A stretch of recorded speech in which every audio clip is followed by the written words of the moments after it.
En esta ocasión vamos a abordar el tema acerca de procesos de democratización, propósitos, conceptos y algunas características, así como también estrategias.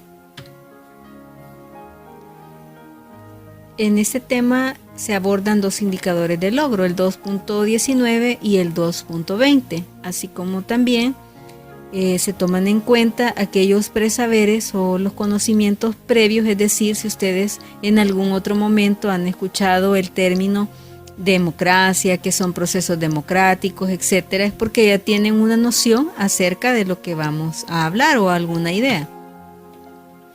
Primero vamos a iniciar con el significado de democracia.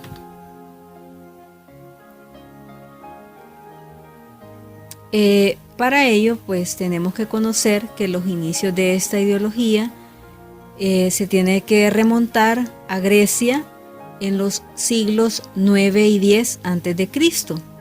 Democracia significa gobierno del pueblo. Se compone de dos palabras, demos, que significa pueblo, y kratos, que significa poder. La democracia, por lo tanto, permite la posibilidad de vivir en sociedad de manera beneficiosa para todos, es decir, de una manera equitativa. Ahora bien, tenemos que hablar también acerca de cuáles son los propósitos acerca de la democratización. Sí, dijimos que literalmente democracia se significa gobierno del pueblo. Entonces creo que ya tenemos una idea que uno de esos propósitos debe de ser el trabajar por y para el pueblo.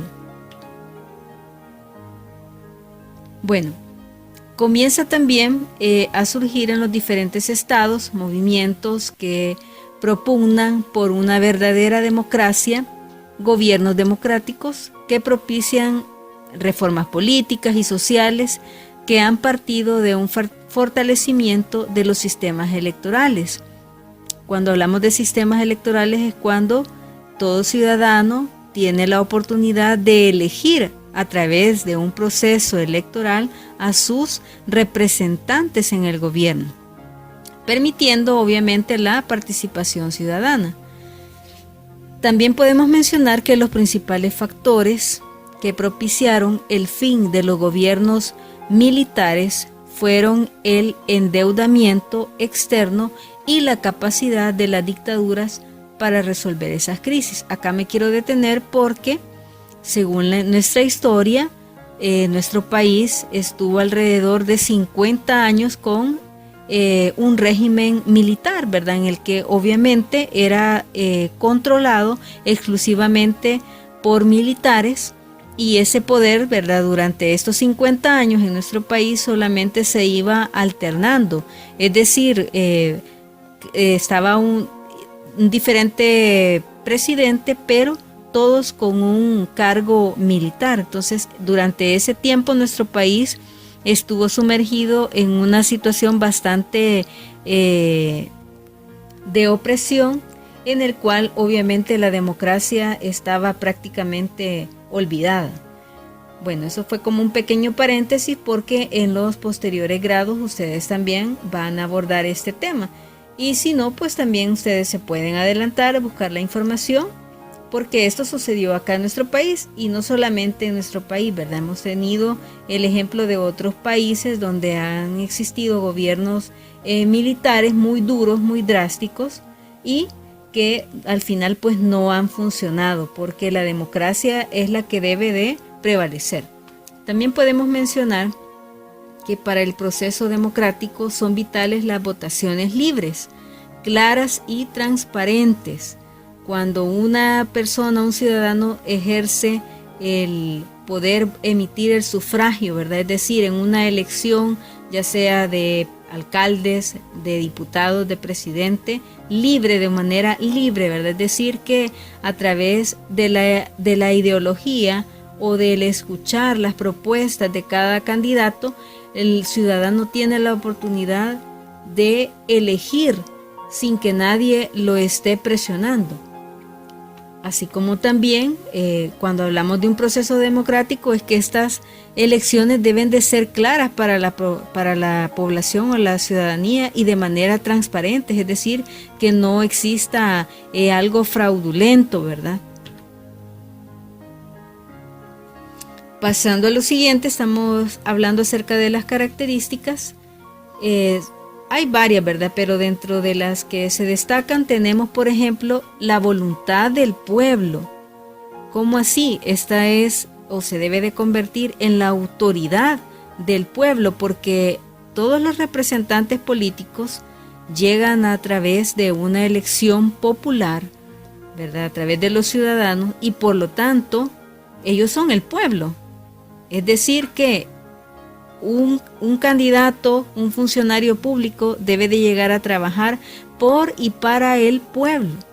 Ese es el eje central, ¿verdad? Porque creo que ustedes también ya han visto en algún momento cómo es este proceso y cómo cada candidato da a conocer en lo que va a trabajar o trata de convencer a la población de que si votan por X o Y candidato, pues cuáles son los beneficios que van a obtener como pueblo, como población. Entonces, cuando este candidato, si es elegido y si gana, pues tiene que trabajar por lo que se comprometió, ¿verdad? Pero en muchos casos, pues sabemos que ocurre completamente lo opuesto.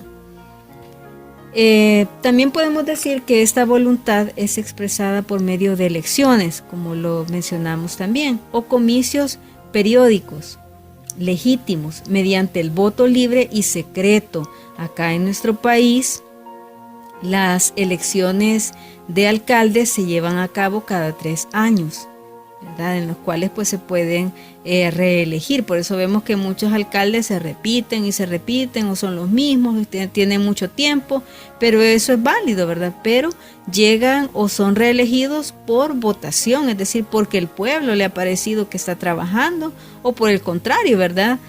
No votan por ellos y llega otra persona que sienten ellos que lo van a representar. Así como también las elecciones presidenciales, estas sí se llevan a cabo cada 5 años, al igual que las elecciones de los diputados son también cada 3 años. Entonces, nuestro gobierno actual pues tiene ya casi un año, ¿verdad? Va a tener un año de haber llegado al poder, y pues sabemos es lo más reciente que tenemos acerca de procesos de elecciones, ¿verdad? Bueno, también tenemos que existe una asamblea, existe o puede existir un parlamento. En nuestro caso, en nuestro país, contamos con una asamblea legislativa, ¿verdad? Y en otros países se le llama parlamento o congreso, que está facultado a oponerse al poder ejecutivo. Cuando hablamos de poder ejecutivo es el presidente, ¿verdad? Cuando hablamos de eso tenemos que saber, el Estado se conforma de 3 órganos: el legislativo, el ejecutivo y el judicial. También sufragio efectivo universal, o el voto, ¿verdad? Para el nombramiento de puestos políticos. Es decir, un presidente no puede llegar de la noche a la mañana: aquí vengo, yo voy a ser presidente. No, tiene que ser elegido por voluntad del pueblo, porque es un proceso democrático, ¿verdad? Así como también debe de existir un pluralismo ideológico y la libertad de expresión. Es decir, que no solo tiene que existir un partido político, sino que pueden haber 2, 3, 4, y cada uno de ellos, cada uno de esos partidos representa una ideología. Cuando hablamos de ideología, nos referimos a una forma de pensar, ¿verdad? A un pensamiento, y que a través de ese pensamiento yo voy a tratar de convencer a la población que piense o que coincida con mi forma de pensar. Por lo tanto, me van a elegir porque mi forma de pensar expresa una determinada situación o favorecer o beneficios, etcétera, que más le conviene a la población, ¿verdad?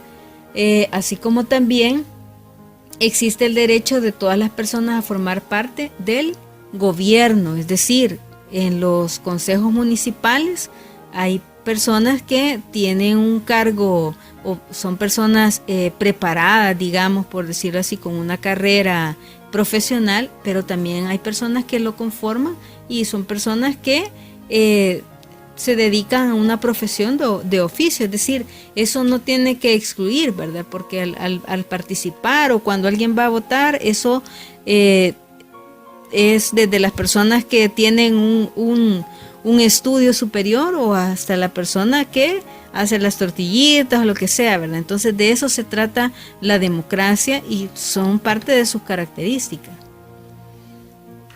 Bien, hay algunos casos acerca de democratización, como por ejemplo, en nuestro país, obviamente, ¿verdad?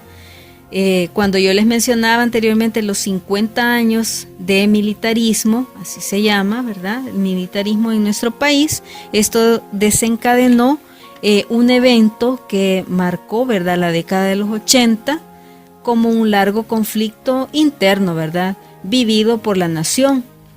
Esto pues debido a toda la opresión que se había tenido, ¿verdad? Favoritismos hacia la oligarquía, hacia los ricos pues eran cada vez más ricos, ¿verdad? Y los pobres eran cada vez más pobres, etc.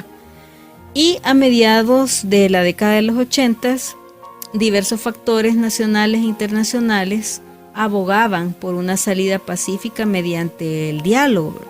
Y el 16 de enero de 1992 se consolida estos procesos con la firma de los acuerdos de paz, ¿verdad?, en el castillo de Chapultepec de México, el 16 de enero. Entonces, estos acuerdos son firmados entre el gobierno de El Salvador y el Frente Farabundo Martí, ¿verdad?, para la Liberación Nacional, conocido como FMLN, aunque el FMLN como partido, posteriormente después de esos acuerdos, estaba consolidado por todos los grupos que peleaban, ¿verdad?, porque eran la oposición, la izquierda, los guerrilleros, los subversivos, como se le ha conocido, ¿verdad? Entonces era la oposición al gobierno. Entonces se implementan estrategias como la promoción de la participación organizada de la sociedad civil, es decir, había más participación de parte de la ciudadanía, cosa que antes de la guerra no se permitía. Y también se favorece el pluralismo ideológico a través de la formación o conformación de nuevos partidos de derecha e izquierda. Tenemos a Costa Rica, país hermano, ¿verdad?, costarricense, centroamericano, que abolió el ejército y creó un grupo civil para la seguridad pública en 1948. Es decir, desde 1948 Costa Rica no tiene ejército. Si ustedes se fijan, ¿verdad?, o consultan, en casi todas, por no decirles que la mayoría de países cuentan con un ejército, pero en el caso de Costa Rica ellos no. Podríamos decir que es un ejemplo de democratización, ¿verdad? También mostró una gran estabilidad política desde antes de los 80s y han realizado elecciones desde 1982. Ellos lo hacen en periodos de 4 años. Tenemos a Guatemala, que también después de la derrota en 1983 de Ríos Montt por su ministro de Defensa, pues se realiza una reforma fiscal y convoca elecciones en el año 1984, y el siguiente año Vinicio Cerezo se convierte en el primer presidente civil, bastante parecido a lo que nos pasó a nosotros. Tenemos a Honduras, que el gobierno norteamericano convence a los militares del gobierno de este país a no suspender en fraude. Bueno, en fraude electoral es cuando alguien hace trampa, ¿verdad? Como por ejemplo, si copiamos una tarea o algo, ahí estamos haciendo un fraude. Entonces, cuando hablamos de fraude electoral, es que hay una cierta cantidad de candidatos, pero alguien o algún poder oculto, ¿verdad?, quiere que uno determinado gane, ¿verdad?, aunque no haya ganado legalmente. Entonces el Partido Liberal obtiene el triunfo en las elecciones de 1980 y se repiten en las presidenciales de 1981. Bueno, concluimos con eso y también pues tienen ustedes el libro de texto con el cual se pueden apoyar para buscar mayor información acerca de ese tema. Cuídense.